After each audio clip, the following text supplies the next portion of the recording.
Billionaire white family humiliated black woman CEO in public. Then she cancels $700 million deal. What you're about to witness will shake you to your core and remind you why appearances can be devastatingly deceiving. Inside a fancy conference room, 15 of the richest people in the city sit around a massive table. Their faces are white with shock.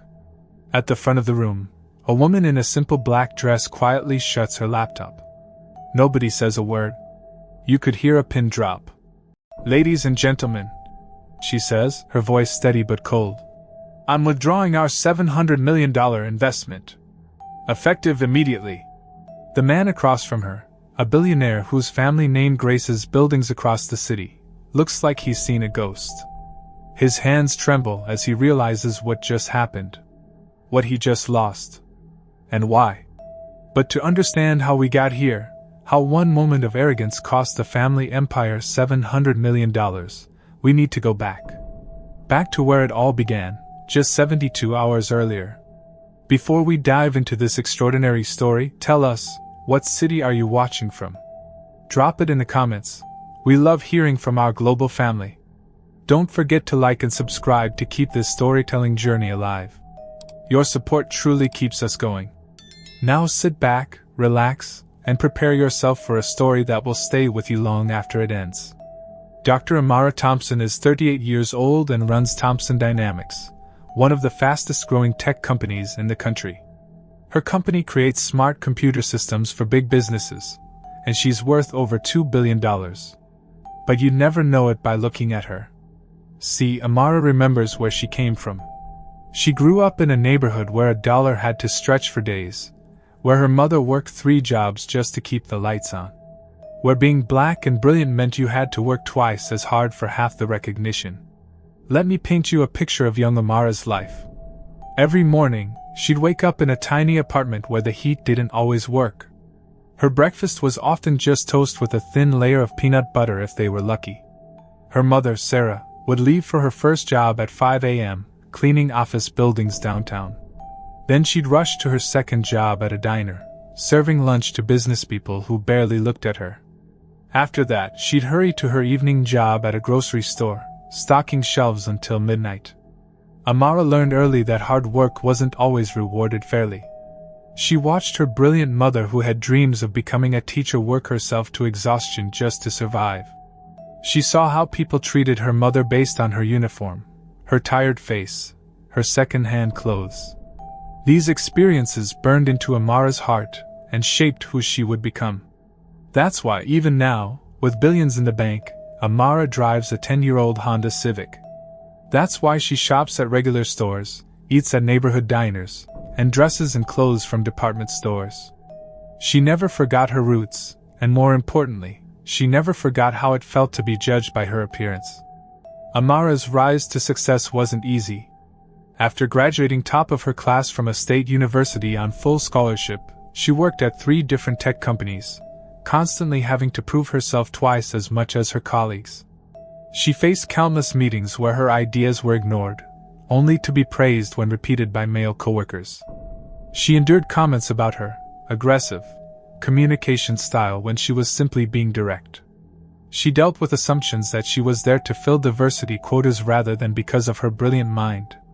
But Amara had something special, a vision for artificial intelligence that could revolutionize how businesses operate.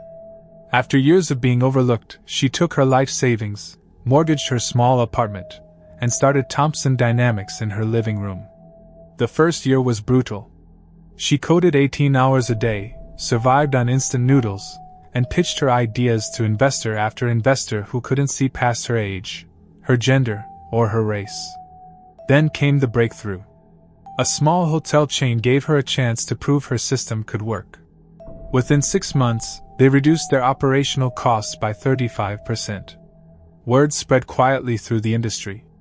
More companies wanted her technology. Revenue grew from thousands to millions to hundreds of millions. Now let's talk about Richard Blackwood III. 52 years old, heir to the Blackwood Hotel empire. His family owns luxury resorts and high-end establishments across 3 continents. He's worth about $4 billion. But here's the thing about Richard: his wealth was inherited, not earned. Richard grew up in a world where everything was handed to him. His grandfather built the Blackwood Empire from nothing, starting with a single hotel in the 1920s. His father expanded it globally. Richard simply inherited the throne. He went to the best private schools, not because he earned it, but because his last name opened doors. He attended an elite university where his family donated a building. He never had to struggle, never had to prove himself, never had to work for respect. This privilege created a dangerous blindness in Richard. He genuinely believed that wealth meant worth, that expensive clothes meant intelligence, that appearance equaled value. He surrounded himself with people who looked like him, talked like him, came from similar backgrounds. His world was a bubble where everyone fit the same mold. Richard has spent his entire life believing that money equals worth, that appearance equals value. He's the type of man who measures people by their watches, their cars, their zip codes. He judges waiters by their accents. He dismisses ideas from people who don't wear designer suits. He's never had his assumptions challenged because his wealth and position protected him from consequences. And unfortunately for him, he's about to meet someone who will shatter every assumption he's ever made. It's Tuesday morning at the Grand Meridian Hotel, the crown jewel of the Blackwood Empire. This isn't just any hotel. It's a monument to luxury, with marble imported from Italy, crystal chandeliers that cost more than most people's homes, and staff trained to cater to the ultra-wealthy. The hotel hosts an exclusive investor breakfast every month, where the city's elite gather to discuss potential business ventures. These aren't public events. You need a net worth of at least $50 million just to be considered for an invitation. The guest list reads like a who's who of American wealth: tech moguls, real estate titans, investment legends. Dr. Amara Thompson has been invited to present her company's latest AI breakthrough to potential investors. It's a revolutionary system that could transform how hotels operate, potentially saving the industry billions in operational costs. The technology can predict guest preferences, optimize staff scheduling, reduce energy consumption, and prevent maintenance issues before they happen. But here's where the story takes its first tragic turn. Amara arrives at the hotel in her Honda Civic, wearing a simple navy dress she bought for $60 at a department store. Her presentation materials are in a worn leather bag, the same bag she carried through graduate school. It's scuffed and faded, but it holds sentimental value. Inside that bag is a presentation that could change the entire hospitality industry. The contrast couldn't be more stark. As her modest car pulls up to the valet stand, it's surrounded by Bentleys, Ferraris, and Rolls-Royces. The other guests step out wearing clothes worth more than most people's monthly salaries. Diamond jewelry catches the morning light. Designer handbags gleam with luxury. The valet takes one look at her car and smirks. He's used to handling million-dollar vehicles. Her 10-year-old Honda seems almost insulting to him. He barely makes eye contact as he reluctantly takes her keys, parking her car in the back corner where it won't embarrass the establishment. The doorman barely acknowledges her presence. He's trained to greet VIP guests with enthusiastic welcomes, but Amara doesn't trigger his recognition of importance.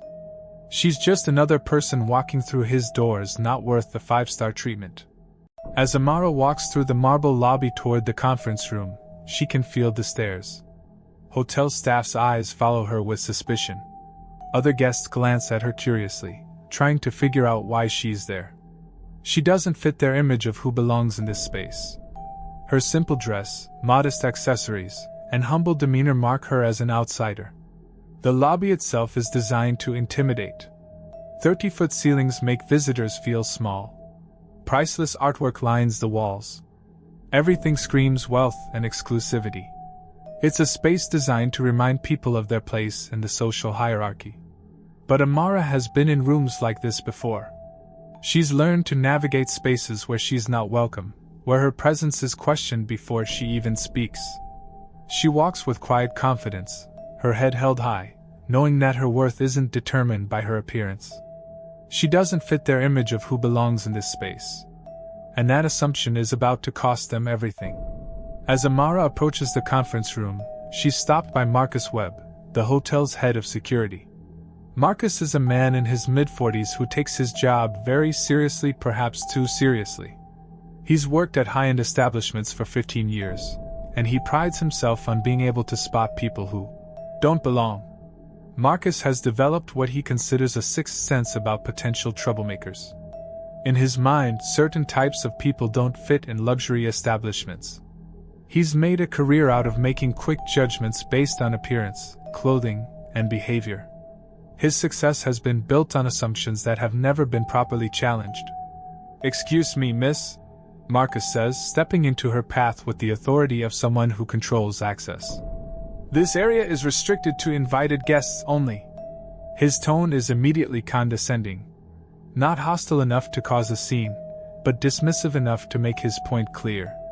He's already decided she doesn't belong here. Amara smiles politely. She's faced this situation countless times throughout her career. "I understand. I'm Dr. Thompson. I'm here for the investor breakfast." The title, Doctor, should carry weight, but Marcus dismisses it immediately. In his experience, people who truly belong in these spaces don't need to announce their credentials. They're recognized, welcomed, escorted to their destinations with respect.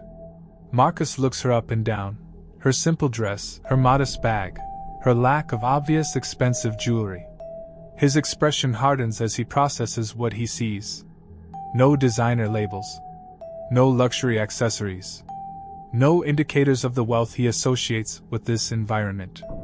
"I'm going to need to see some identification and verification of your invitation," he says, making the request sound like she's already failed some invisible test. Now, this is where most people would get angry. The request is reasonable on the surface, but the tone and implication are insulting. Marcus is essentially saying that her word isn't enough, that her presence is suspicious by default. But Amara has faced this kind of treatment her entire life. She's learned that anger only gives people like Marcus more ammunition. Instead, she calmly reaches into her bag and produces her driver's license and the invitation email on her phone. Marcus examines them with exaggerated scrutiny, as if they might be fake. He holds the license up to the light, checking for security features. He reads the email multiple times, looking for signs of forgery.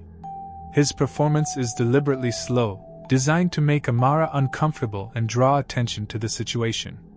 Other hotel guests begin to notice the interaction, whispering among themselves. Some pull out phones, sensing that something interesting might be happening. The scene is creating exactly the kind of spectacle that Marcus claims to want to avoid. "This invitation could be forwarded," Marcus says dismissively, his voice loud enough for nearby guests to hear. "Do you have any other proof that you're supposed to be here?" The question is ridiculous. Email invitations are the standard for these events. But Marcus is moving the goalposts, creating new requirements on the spot to justify his suspicions. Amara's jaw tightens slightly, but her voice remains calm. "What kind of additional proof would you need?" "Well," Marcus says, letting his eyes wander over her appearance again with obvious judgment. "Our typical guests arrive in appropriate vehicles with appropriate presentation. You understand, we have to maintain certain standards." The words hang in the air like an accusation. He's not just questioning her invitation anymore, he's attacking her worth as a person. The message is clear: people like her don't belong in places like this. The humiliation is intentional. Public. Designed to make her feel small, unwelcome, less than. Marcus has done this before to other people who didn't fit his narrow definition of acceptability. It's a power play designed to reinforce social hierarchies. But Dr. Amara Thompson has built a $2 billion company from nothing. She's faced down boardrooms full of skeptical investors. She's negotiated deals worth hundreds of millions.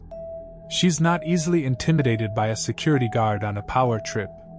The gathering crowd watches with fascination. Some are uncomfortable with Marcus's obvious bias. Others nod in approval, sharing his prejudices. The hotel lobby becomes a stage for a confrontation that will have massive consequences. As Marcus continues his power trip, demanding additional verification and speaking to Amara like she's somehow less deserving of basic respect, something shifts in the lobby. The morning energy changes as more staff and guests become aware of the unfolding drama.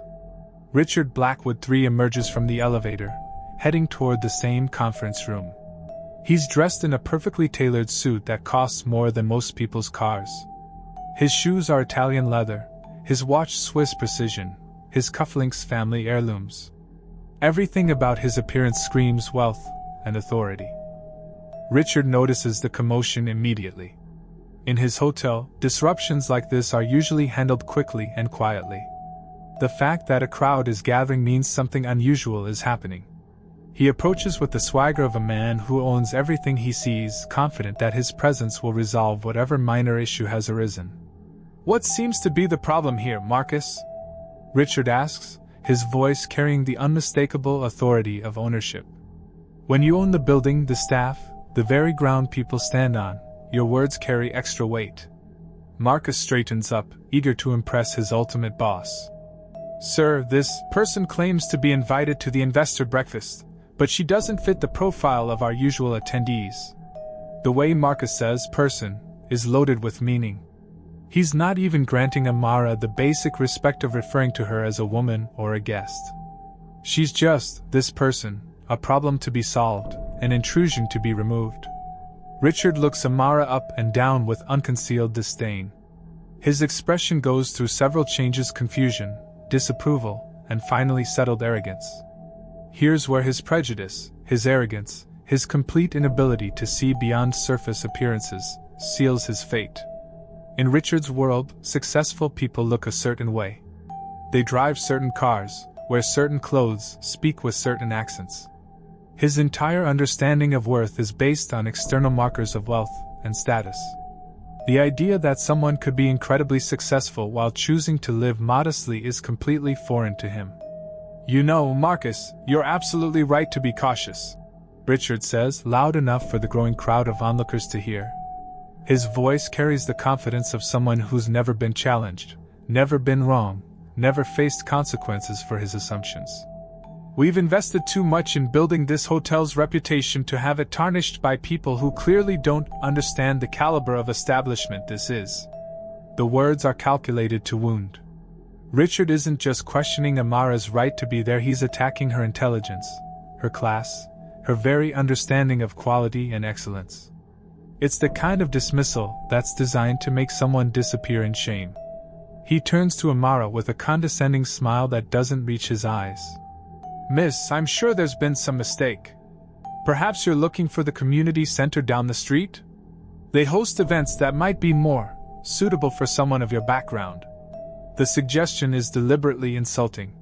He's not just asking her to leave, he's directing her to what he considers a more appropriate venue for someone of her perceived social class. The community center comment is designed to highlight the gap he perceives between her and the hotel's elite clientele. The lobby falls silent. This isn't just awkward anymore, it's crossed into territory that makes everyone uncomfortable. Phones come out as people realize they're witnessing something that could become significant. Videos start recording as the tension reaches a breaking point. Amara's voice remains steady, though anyone paying close attention would notice the steel that's entered her tone. The calm before the storm. "Mr. Blackwood, I presume? I'm Dr. Amara Thompson, CEO of Thompson Dynamics. I'm here to present to your investors about a potential partnership." She's given him a lifeline. A chance to back down, apologize, and salvage the situation. Any reasonable person would recognize the gravity of their mistake and immediately begin damage control. But Richard Blackwood III isn't reasonable. He's drunk on his own power and convinced of his own superiority. Richard actually laughs. It's not a nervous laugh or an embarrassed chuckle, it's genuine amusement at what he considers an absurd claim. "Doctor? CEO? Look, I don't know what kind of game you're playing, but this is exactly the kind of fraud we work hard to prevent. Marcus, please escort this person out before she causes any more disruption." He's doubled down on his assumptions. Even when presented with direct evidence that he's wrong, Richard can't accept that his worldview might be flawed. He literally cannot conceive that this simply dressed woman could be the head of a major corporation. And then, the moment that will cost him everything, Richard Blackwood III makes his fatal mistake. "People like you," he says, his voice dripping with disdain and racial undertones, "need to learn your place. You can't just walk into spaces you don't belong and expect to be taken seriously." The words hang in the air like poison. They're not just dismissive, they're loaded with centuries of discrimination and prejudice. "People like you" carries implications about race, class, and social hierarchy that everyone in the lobby understands immediately. The phones keep recording. Social media notifications start pinging as early videos begin spreading. The moment is being captured from multiple angles, preserved forever in digital memory. And Dr. Amara Thompson makes a decision that will change everything. The lobby holds its breath as Amara reaches into her bag again. The crowd expects her to produce more identification, maybe business cards, perhaps even leave in defeat. But this time, she doesn't pull out documents. She pulls out her phone and makes a call that will echo through the business world. "Hello, Jennifer? It's Amara." The tone of her voice has completely changed. Gone is the polite, accommodating woman who was trying to avoid confrontation. This is the voice of a CEO, someone accustomed to making decisions that affect thousands of employees and billions in revenue. "Yes, I'm at the Grand Meridian. We need to cancel the presentation. Actually, we need to cancel everything." Richard's face begins to change as he hears the authority in her voice, the casual way she's making what sounds like a very significant business decision. For the first time, doubt creeps into his expression. Marcus shifts uncomfortably, sensing that the dynamic in the room is changing. "Jennifer, please call legal. I want a full review of any contracts we have with Blackwood Holdings." "And Jennifer? Call the board. We're withdrawing our investment offer." The words hit the lobby like a physical blow. $700 million. Investment offer. Board of directors. These aren't the words of someone pretending to be important, these are the words of someone who actually wields enormous power. Marcus looks confused, his certainty beginning to crack. Richard looks concerned for the first time, though he's still not ready to accept what's happening. The crowd of onlookers is growing larger, drawn by the dramatic tension and the sense that they're witnessing something historic. Amara ends the call and turns to face Richard directly. When she speaks, her voice carries the quiet authority of someone who's built an empire through intelligence, determination, and sheer force of will. "Mr. Blackwood, allow me to properly introduce myself. I'm Dr. Amara Thompson, CEO and founder of Thompson Dynamics. My company was prepared to invest $700 million in upgrading your hotel chain's operational systems." She pauses, letting that number sink in. $700 million. It's more money than most people can even conceptualize. It's the kind of investment that can transform an entire industry. Was prepared. Past tense. The color drains from Richard's face like someone pulled a plug. Marcus takes a step back, finally understanding the magnitude of his mistake. The phones keep recording as the most expensive moment of arrogance in hotel industry history unfolds in real time. "You see, Richard, may I call you Richard? 3 months ago, your board of directors approached my company about a revolutionary AI system we've developed. It would have transformed your hotel's efficiency, reduced operational costs by 40%, and positioned Blackwood Holdings as the most technologically advanced hospitality company in the world." Richard's mouth opens, but no words come out. He's processing the implications of what she's saying. His board of directors. Revolutionary AI system. 40% cost reduction. These are real business terms with real consequences. "The presentation I was here to give today wasn't a pitch. It was a formality. The deal was already approved by my board. $700 million, plus ongoing revenue sharing that would have generated an additional $2 billion over the next decade. $2 billion over the next decade. The numbers are staggering. What started as a minor confrontation with a security guard has become the loss of one of the largest technology investments in hospitality history." The lobby is completely silent now, except for the sound of phones capturing every word. People are starting to understand that they're witnessing something that will be talked about for years. "But you know what, Richard? Money isn't everything. Respect is. Dignity is. And the way you and your employee just treated me, not because of anything I did, but because of how I look, where you assume I come from, what you think I represent, that tells me everything I need to know about your company's values. The words are measured, professional, devastating. Amara isn't screaming or losing control. She's simply stating facts about character, values, and consequences. It's the kind of calm destruction that only comes from someone who has real power and knows how to use it. What happens next unfolds with the swift brutality of consequences finally catching up to actions. The business world moves fast when billions of dollars are at stake, and news of lost investments travels at the speed of light. Within minutes, Amara's assistant arrives with legal documents officially withdrawing Thompson Dynamics' investment. The papers are real, official, binding. There's no take-backs, no negotiations, no second chances. The deal is dead. The hotel's general manager appears, having been frantically called by board members who are watching the incident unfold on social media in real time. Videos of the confrontation are already spreading across platforms, tagged with hashtags that will trend worldwide within hours. Marcus is terminated on the spot. Not just fired, terminated with cause, meaning no severance, no benefits, no references. 15 years of employment wiped out in minutes because he couldn't treat a guest with basic respect. But the real justice is still coming. The video of the incident goes viral within hours.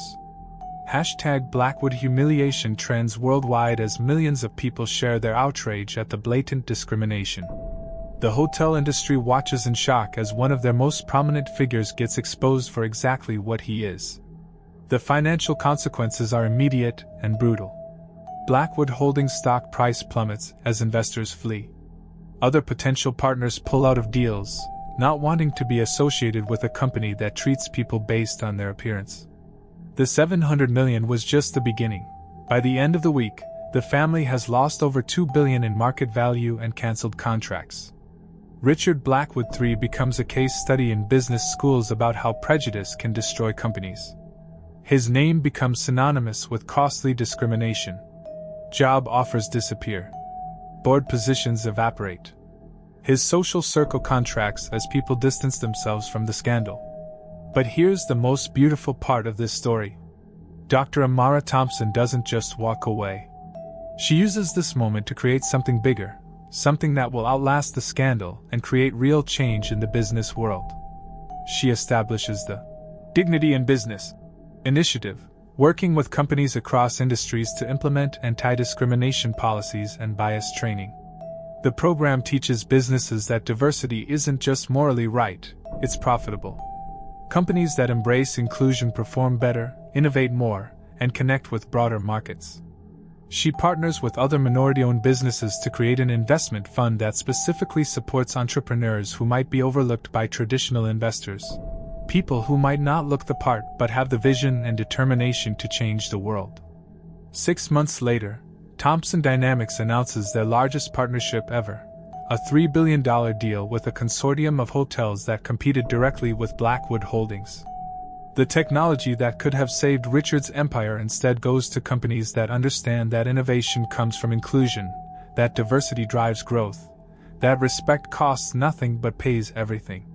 Richard Blackwood III learns the hardest lesson of his privileged life, that assumptions based on appearance can cost you everything. That prejudice is the most expensive luxury no business can afford. That in a world where everyone has a camera and every moment can become viral, character isn't just about doing the right thing, it's about survival. The hotel industry transforms as other companies scramble to avoid Blackwood's fate. Diversity training becomes mandatory. Hiring practices change. The old boys club mentality that dominated hospitality for generations starts to crumble. The next time you're tempted to judge someone by their clothes, their car, their appearance, remember this story. Remember that the person you're looking down on might be looking down on you from heights you can't even imagine. Remember Dr. Amara Thompson, who turned a moment of humiliation into a movement for change. Remember that success isn't about what you wear or drive. It's about what you build, what you contribute, who you lift up along the way. Because in the end, respect isn't about what you have. It's about who you are. And Dr. Amara Thompson proved that sometimes, the most powerful response to being underestimated is simply being exactly who you are. That's a lesson worth $700 million. If you've been moved by this story and believe we should stop judging books by their covers, join the We Are Black family.